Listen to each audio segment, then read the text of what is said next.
Сәлеметсіздер ме, қымбатты оқушылар? 8 сыныптың қазақ әдебиет сабағына қош келдіңіздер. Бүгінгі сабағымыздың тақырыбы Қорқыт ата кітабындағы Байбөрі баласы Бәмсі байрақ туралы жырмен танысамыз. Қорқыт есіммен байланысты аңыздар түркі тілдес халықтар арасында әр алуан түрде әңгімеленеді. Академик Әлкей Марғұлан былай деп жазады: ол кісі туралы айтылатын сөз Орта Азиядағы түркі тілдес елдерінің көбінде бар. Бірақ қазақ халқы ескі Оғыз Қыпшақ тайпаларының тарихи қонысына мирас болған, олардың түбегейлі ұрпағы болғандықтан Қорқыт туралы айтылатын тарихи жырлар, аңыздар, ән күйлер қазақ пен түрікпендерде көбірек жолғады. Қазақ арасындағы аңыздарда Қорқыт ата көпті көрген батагөй, сәуегей, атақты музыкант әрі ойшыл дәрия. Ол айтқан болжау дәл келіп отырған. Адам өмірі, мінез құлық, тағдыр жайында тұңғиық кемелді толғаулар қалдырған. Қорқыт атымен байланысты аңыздың дені оның өліммен сабақтасады. Қорқыт адам тіршілігінің тым қысқалығына, өлім деген опатқа наразы болып, содан құтылудың жолын іздеп шарқ ұрады. Желмаяға мініп шартарапты кезеді. Бірақ қайда барса да алдынан аңырайған көр шығады. Жер шұқығанның бәрі оған, қазып жатқанымыз Қорқыттың көрі деп жауап қатады. Дүниенің төрт бұрышын кезген сапарында Қорқыт кісі өлімі ғана емес, жүгірген аң, ұшқан құстың жемтігін, тамыры қурап сулаған бәйтеректі көреді. Осының бәрі де кезінде тіршілік етті, тыныс алды. Енді қысқа өмірі тәмамдалды деп, соның бәрін көрге санайды. Қорқыт содан өзінің ажалы көргендей болады. Қайда барсаң, Қорқыттың көрі дейтін сөз осыдан қалған.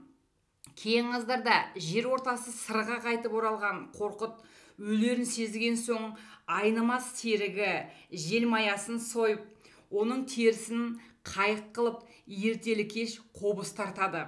Өзінің жақын досы дарабоз арқылы ол жар дегенде жалғыз қарындасы ақтамаққа соңғы арыздасу, қоштасу сәлемін жолдайды.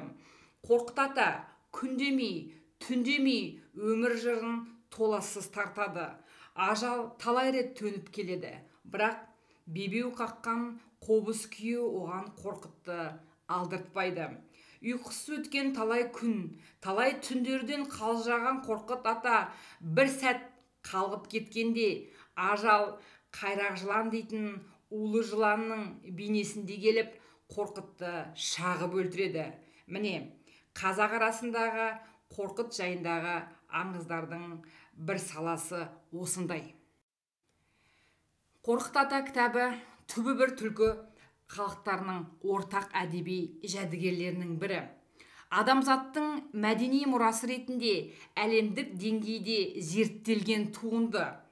Негізінен батырлар жырдың жинағы болып табылатын бұл жазба мұраның Дрезденде және Ватиканда сақталған негізгі екі нұсқасы бар. Ал үшіншісі Дрезден нұсқасының көшірмесі болып табылады. Берлин нұсқасы бар.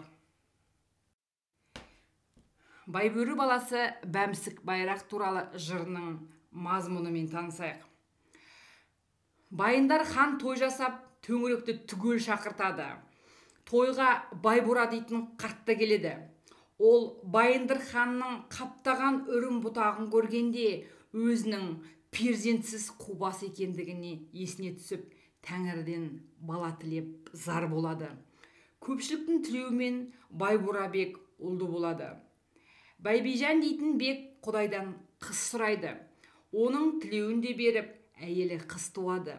Қызының атын Бану шешек қояды. Сөйтіп, Байбура мен Байбижан баласы мен қызын атастырып, бес құда болады. Байбураның баласы арыстандай айбатты, жолбарыстай қайратты алып ер болып өседі. Ат жалын тарта аңға аттанады, талай ерлік істер көрсетеді. Жасы 15-ке жеткенде Байбура үлкен той жасап, халқы жиналып, Қорқыт ата баланың атын Бамсы деп қояды. Бамсы бәйрек шұбар айғырына мініп аңға шығады. Алдарынан бір топ киік шығады. Бамсы біреуін қуа жөнеледі. Қуа ақырында бір жерге келеді. Әлгі жерден жас батыр ғажап оқиғаны көреді.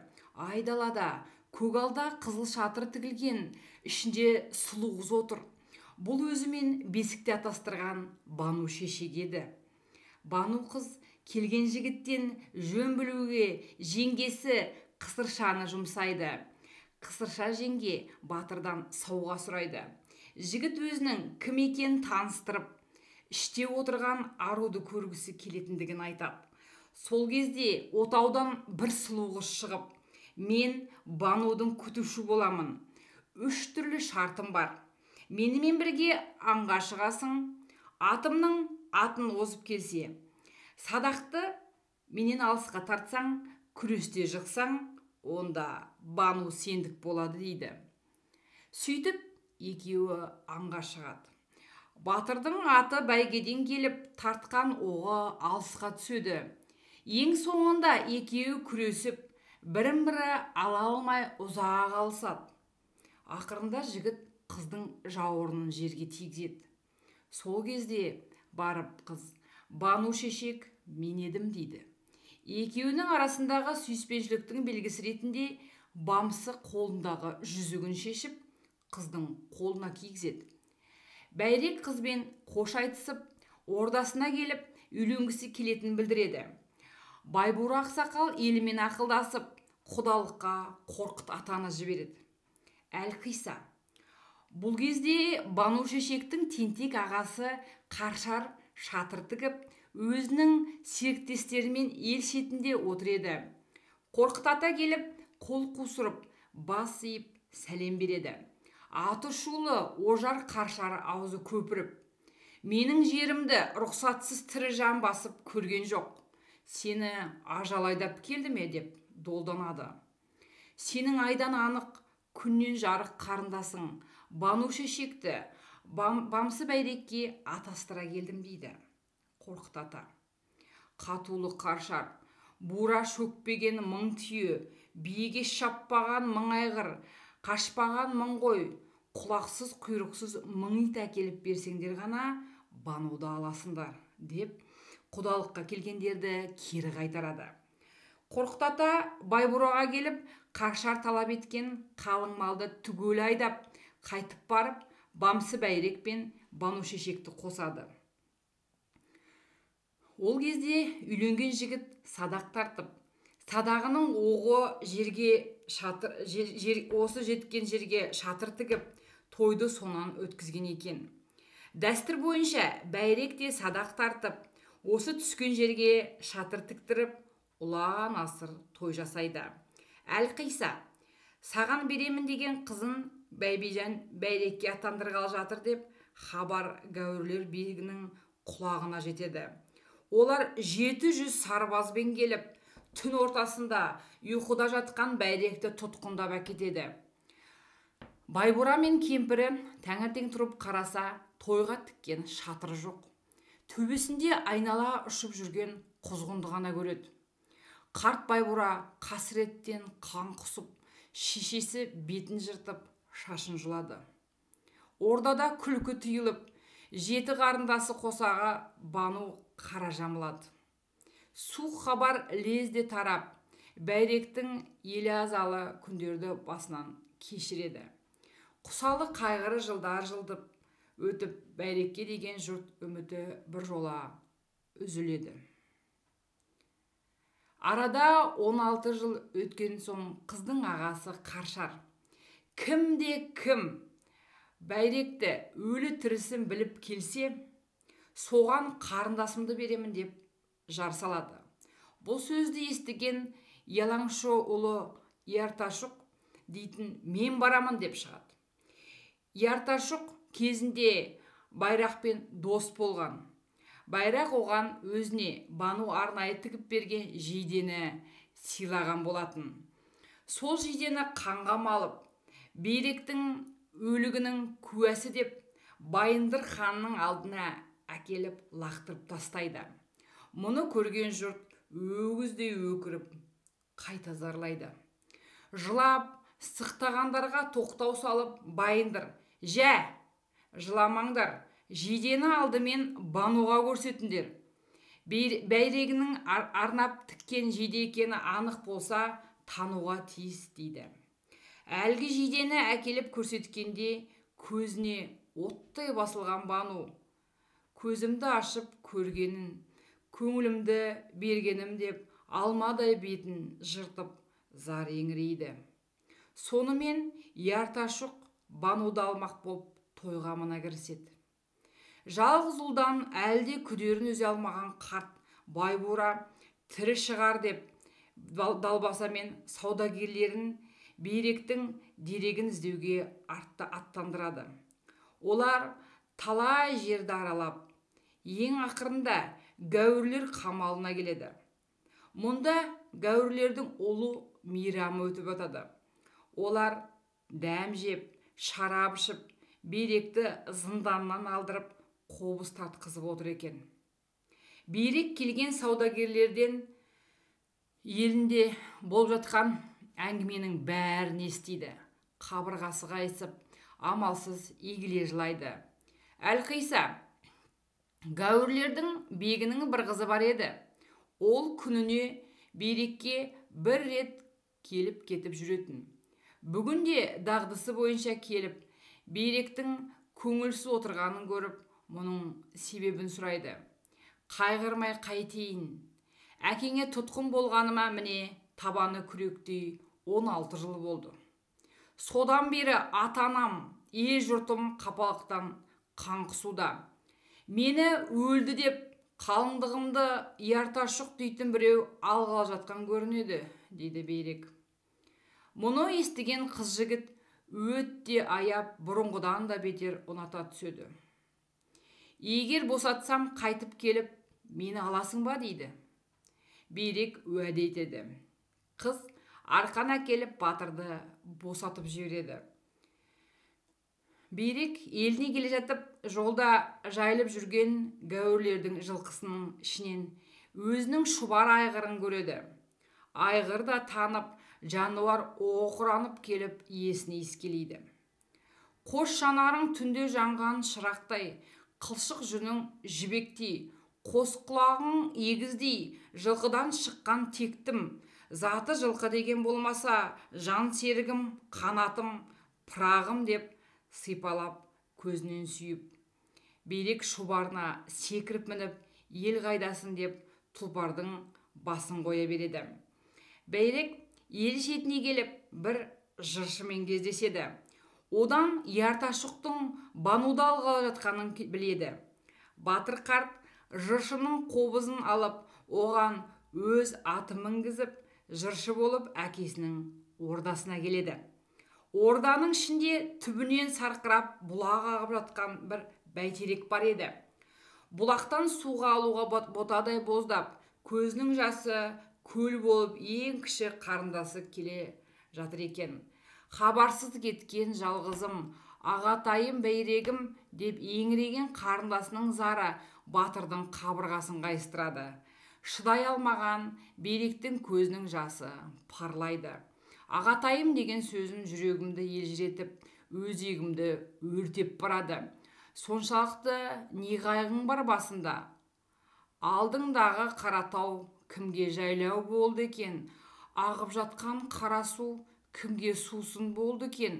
Өріс толған сәйгүлік кімге мініс болды екен? Жібек шуда түйелер кімге көлік болды екен? Алаулаған шатырлар кімге сая болды екен деп жөн сұрайды.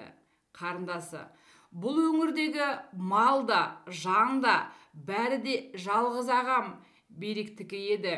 Ол кеткелі кімге жайлау, кімге көл, кімге сая болып жатқаны мен білмеймін. Есінен адасқан мен бейбақтан не жөн сұрамайсың деп сәл жүрсең алдыңда той болып ал жатыр, сонда бар дейді. Бейрек жолдан түйе жүнінен тоқылған бір кенеп қап тауып алып, айырып үстіне киіп, алба-жұлба дивана болып тойға келеді. Келсе той басында күйеусімақ садақ тартып жатыр екен. Дивана оны әбден қажайды.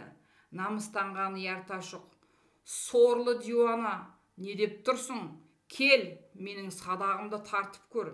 Тарта алмасаң, басыңды аламын дейді. Диуана тартып қалғанда садақ екіге бөлінеді. Сынықтарын жинап, мынауың торғай атудан басқаға жарамайды екен деп, Ерташұқтың қолына береді. Қатта шуланған Ерташұқ Беректің садағына келіңдер деп әмір етеді. Садағын әкеп қолына ұстағанда Беректің көзіне жас парлап, қай-қайдағы есіне түседі. Садақты толғап тартып қалғанда күйеудің аспанда өлеулі тұрған жүзігі быт-шыт болады.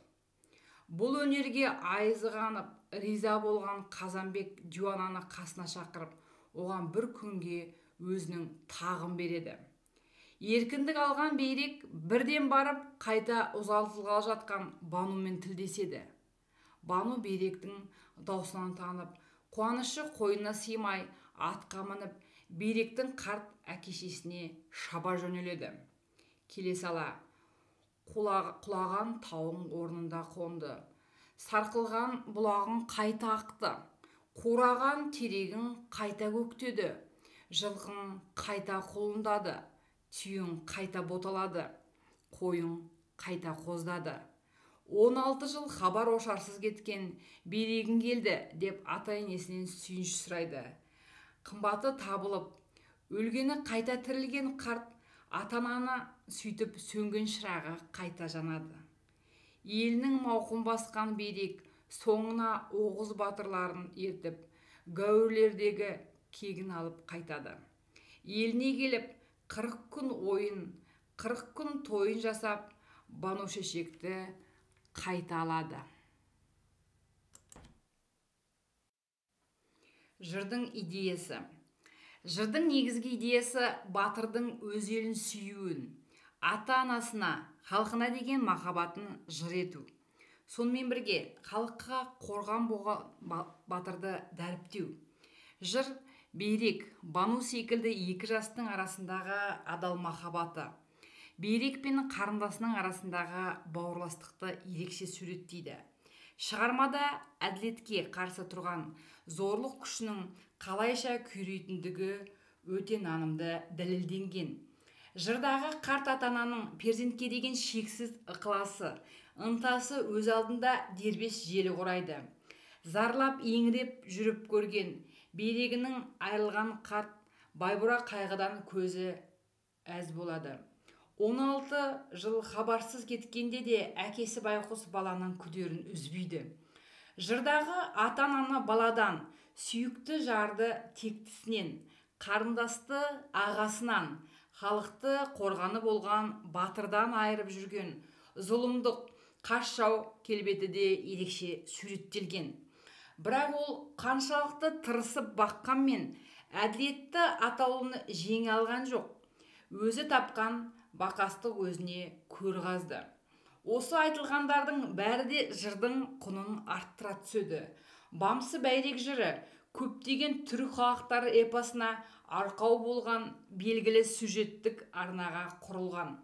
Бұл жырға түп қазық болған басты желі түркі тілдес халықтардың арасында тамырлас, мазмұндас болып келетін басқа да белгілі жырларды тудырғанын білеміз.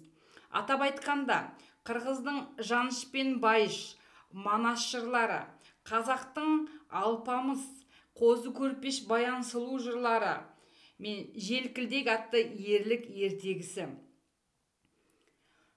Осы аталған шығармалардың бәрі де қартайғанша көрмеген перзенттің ащы зарын, сол перзент жолында көрген есепсіз мехнат азапты суреттеуден басталады. Сәл ғана өзгергені болмаса, Алпамша тағдыр іс-әрекеттерде өте ұқсас. Мәселен, жоғарыда мазмұны келтірілген Бәйрек жыры мен қазақ жырларының салыстырып қарайық.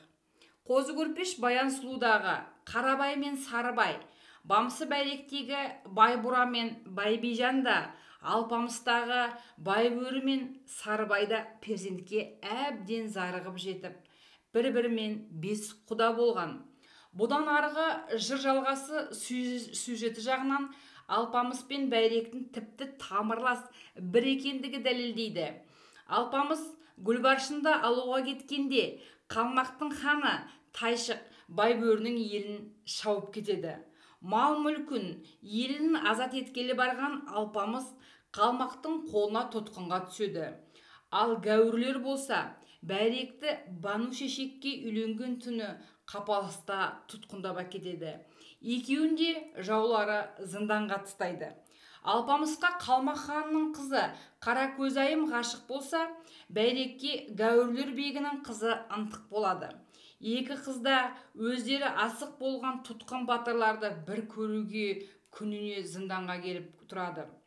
Алпамысты да, бәйректі де босататын тағы сол жау ханның қыздары.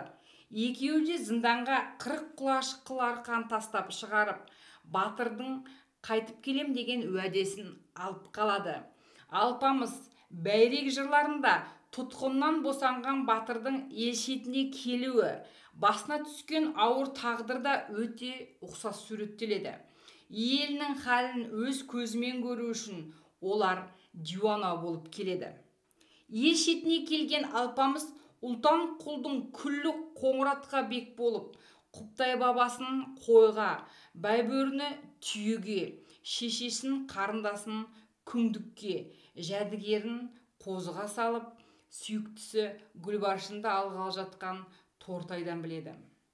Ел шетіне келген бәйрек әртүрлі қазақ эпосына тән 7-8 буынды жолдарда мол кездеседі. Эпикалық шығармаларға тән басты ерекшеліктердің бірі оларда дәстүрлі қайталаулардың кездесетіні. Мұның мысалын Күлтегін, Тоныкөк, Алпамыс, Қобыланды жырларынан да, Қорқыт жырларынан да кездестіреміз. Мәселен, әр жыр Байындыр ханның шатыр тігіп, той жасауынан басылатын болса, міндетті түрде Қорқыт атаның келуімен және әрбір батырға ат қойып, оған арнап жыр шығарумен аяқталып отырады. Қысқасы, Қорқыт ата кітабындағы жырлар 6-8 ғасырларда Жетісу өңірі, сыр бойындағы жырлар тудырған эпикалық аңыздардың біраз өзгерістерге ұшырап барып, қағаз бетіне түскен үлгілері.